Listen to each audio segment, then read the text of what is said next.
Sir ఒక సంచలనం చోటు చేసుకుంది. GV Reddy fibre net chairman. ఆయన ఆ బాధ్యతలు చేపట్టి కూడా 3-4 మంత్సే అవుతుంది. ఈలోపు ఆయన సడన్గా పార్టీకి రాజీనామా చేయటం, ఇటీవల 2-3 రోజుల క్రితం జరిగినటువంటి అంశాలు, ఆయన మీద రాజద్రోహం కేసు పెట్టాలని చెప్పేసి ఆరోపణలు, ఐఏఎస్ కేడర్ సంబంధించిన వాళ్ళందరూ కూడా చూసినప్పుడు ఏం జరుగుతుంది అసలు టీడీపీ పార్టీలో? జీతం తక్కువ ఇచ్చి ఫైబర్ నెట్ చైర్మన్ ఇచ్చినప్పుడే నేను మా అత్యంత క్లోజ్ క్లస్టర్స్లో ఉన్న మా సీఏ ఫ్రెండ్స్తో కూడా నేను చాలా మందితో చర్చించాను. GV Reddy has to count his days అని. ఎందుకంటే చంద్రబాబు నాయుడు గారు once he ways the shoes as a chief minister, ఆయన చుట్టూ ఐఏఎస్ జింగి చిక్కం బ్యాచే ఉంటుంది. ఐఏఎస్లకి ఆయన వేసినంత పెద్దపేట పార్టీలో ఉన్నవాడికి, పార్టీ పరంగా పనిచేసేవాడికి never ever. This the track record of Chandrababu Naidu garu. ఆయన ఎప్పుడు మారలేరు కూడా. ఈ ఎంటర్ అవ్వగానే గవర్నమెంట్ స్వేరింగ్ సెరమనీ అవగానే ఈ wears the IAS IPS shoes.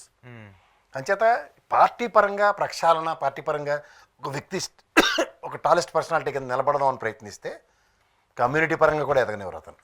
అది చాలా ఉన్నాయి పెర్మిటేషన్స్ అండ్ కాంబినేషన్స్. ఓవరాల్గా జీవిరెడ్డి రాజీనామా అతి దగ్గరలో తథ్యం అన్నది కూడా నేను ఒక అత్యంత ఆత్మూర్తో, మా ఇద్దరికి సన్నిహితుడు కూడా, అలాంటి వ్యక్తితో నేను చర్చించాను కూడా. కానీ ఎందుకు ఇప్పుడు ఇంత పార్టీకి సంబంధించి ఇంత లో టైంలోనే, ఈ 4 మంత్స్లోనే, దట్టు ఆయనతో గతంలో కూడా ఆయనకి కొంత అన్సాటిస్ఫైగా ఉన్నారని చెప్పి చాలా రూమర్స్ వచ్చినా కూడా ఇంత సడన్గా ఎందుకు ఆయన డిసిషన్ తీసుకోవాలి? అంటే పార్టీ కూడా సపోర్ట్ లేకుండా. జీవీ రెడ్డి అనే character happen to be my friend, నా జూనియర్ కూడా. అతను ఆత్మాభిమానం కలిగిన వ్యక్తి. ఓకే, ఏ విషయంలో అయినా సరే కాంప్రమైజ్ కాడు. అతని ప్రస్థానం మీరు చూసుకోండి, ఈజ్ వెరీ క్లియర్. ఒక వ్యక్తి చుట్టూ రాజకీయం చేసేద్దాం అనుకున్న దగ్గర ఈ will never care anybody. Okay, కానీ ఇలాంటి ఈ సీన్ యాంటిసిపేటెడ్ అండి. The move what he has taken versus first మూవే ఒక డ్రాస్టిక్ మూవ్, సెకండ్ మూవ్ అంతకన్నా critical move. Sitting in chairman chair and he has added IAS. So డెఫినెట్గా IAS versus this gentlemen అన్న దగ్గర ఎట్టి పరిస్థితుల్లోనూ ఆ ఫ్రిక్షన్ని తిరిగి సమర్థించి కొట్టేంత సామర్థ్యం సామాజిక వర్గ పరంగా జీవీ రెడ్డికి బ్యాకప్ లేదు. పొలిటికల్లో అతను సింగిల్ టాల్ పర్సనాలిటీ కింద అతను ప్రక్షాళించుకుని ఈరోజు ఈ స్థాయికి వచ్చిన వ్యక్తి. ఓకే, సో ఎప్పుడైతే ఆ మొమెంటమ్ని ఫ్లేరప్ చేస్తూ దాన్ని కీపప్ చేసుకోవడానికి వెనకాల పొలిటికల్గా ఎవడైనా ఇండివిజువల్గా ఎదగడానికి, అదే రామారావు గారు ఎరా అయితే ఎవరైనా అచ్చెన్నాయుడు గారు, వాళ్ళ అన్నయ్య గారు ఎర్రనాయుడు ఇలాంటి వాళ్ళని అయితే నిలబెట్టగలుగుతాడు ఆయన. But when it comes to this, ఈ మూమెంట్లో అయితే తండ్రి కొడుకుల యుద్ధంలో ఖచ్చితంగా బలిపోసు జీవీ రెడ్డి.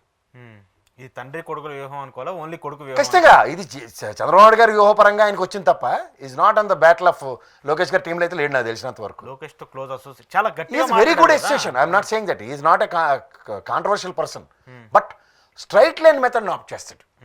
ఉన్నట్టుగా పని చేసుకెళ్తాడు. అది డొంకలు ఉంటే క్లియర్ చేస్తాడు, చెత్త చెదర ఉంటే ఎత్త అవతలకి చూస్తాడు.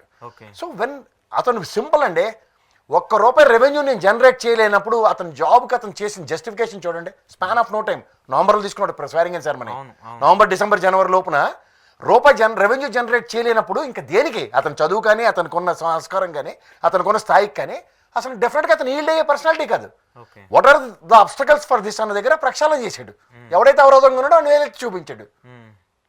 అన్యాక్రాంతంగా రాష్ట్ర ఖజానా నుంచి డబ్బులు పోతున్నాయి. ఎవరెవరికో పేర్లు పుకార్లు పెట్టుకుని రికమెండేషన్ 400 పై చిలుకుని ఉద్యోగాలు ఎత్తాడు ఫస్ట్. రెండోది సంస్కరణ చేయాలి, దీంట్లో ఉండాలంటే అడ్డులు తొలగించాలి కదా. అడ్డులు ఏవైతే ఉన్నాయో వాటిని వేలెత్తి చూపించినప్పుడు ఎవరు సపోర్ట్ చేయాలా? ఇదేమైనా పెళ్ళిళ్ళకి పేరెంటల్కి వెళ్ళి ఆడవాళ్ళు వేసుకునే మెల్ల వేసుకునే బంగారాభరణాలు ఏంటి ఈ పదవులు అంటే? ఏం సార్, రాష్ట్ర ఖజానాకి నిక్కచ్చిగా పనిచేద్దాం అన్న కాన్స్పిరసీ థియరీకి అడాప్ట్ చేసుకుంటే ఏమవుతుంది? నువ్వు సంపాదించొద్దన్న కారణంలోనే ఇవాళ ఆయన రాజీనామాకి లీడ్ అయిందని చెప్పొచ్చు కదా. ఓకే, అందుకోసమే రాజీనామా చేయాలి. నేను ఇంకోటి చెప్తున్నా, టెక్నికల్ ఇష్యూస్ ఎక్కడైతే ఫైబర్ నెట్వర్క్ ఎక్కడైతే ఉందో వాటి మీద సరైన టెలికాస్ట్లు కావట్లేదని కంప్లైంట్స్ ఉన్న దగ్గర అడ్రస్ చేయట్లే. పైపచ్చి కొత్త కనెక్షన్ అంటే రెవెన్యూ మాడ్యూల్ క్రియేట్ చేయట్లే. ఇంకో గుడ్డు గుర్రానికి పలుదు అవుతున్నారా? ఇది ఖచ్చితంగా ఆయన ఎస్టాబ్లిష్ చేసుకుని వచ్చాడు. Obviously what will happen? Force వస్తుందా పైనుంచి? ప్రెజర్ వచ్చిందా? వస్తుంది కదా సార్. తల్ల పిల్లవ సినిమా కదా. ఐఏఎస్ ఆఫీసర్లు చూస్ చేసుకోవాలి, జీవీ రెడ్డిని చూస్ చేసుకోవాలంటే ఆబ్వియస్లీ ఐఏఎస్ ఆఫీసర్ని చూస్ చేసుకున్నాడు ఆయన. అప్పుడు ఏం చేస్తాడు? ఆత్మాభిమానం కలిగిన వ్యక్తి రాజీనామా చేస్తాడు. సో ఐఏఎస్ మీద ప్రెజర్ పెట్టారు, అక్కడి నుంచి చంద్రబాబు నాయుడు గారి మీద రిఫ్లెక్ట్ అయింది. సార్ వాళ్ళ కూటమండి. ఐఏఎస్ ఒక్కడికి గెలికితే ఊరుకుంటారా? వాళ్ళు మొత్తం అందరూ చేతులు గెలిపేస్తారు.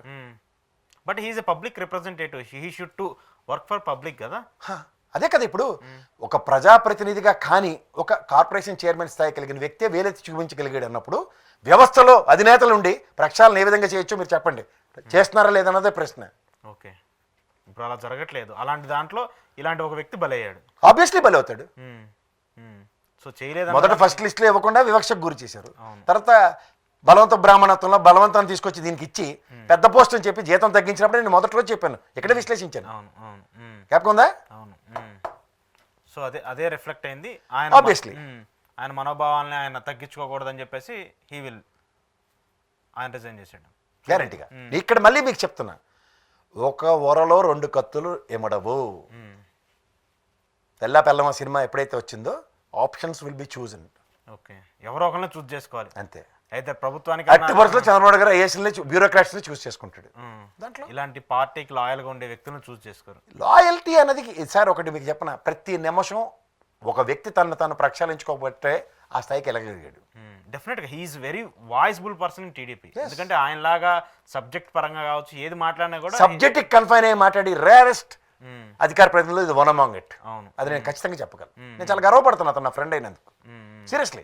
But this action is not not acceptable. ఖచ్చితంగా పార్టీకి realise No, they have to. Sir, ఇక్కడ ఒకటి గుర్తుంచుకోండి. A commitment what he has given to the party and a commitment what he has done to the chair, when somebody questions it, somebody has taken it as granted, that time GV will never be there. Okay, Take my word. సాధారణంగా చాలా మంది yield అవుతారు, తప్పించుకున్నవాడు ధన్యుడు సంస్థ శతకం చదువుతాడు. But GV is a person, నేను అతని హృదయాంతరాలలో నాకు తెలుసు. Such a smart person is. తలంచే వ్యక్తి కాదు, ప్రసక్తే లేదు.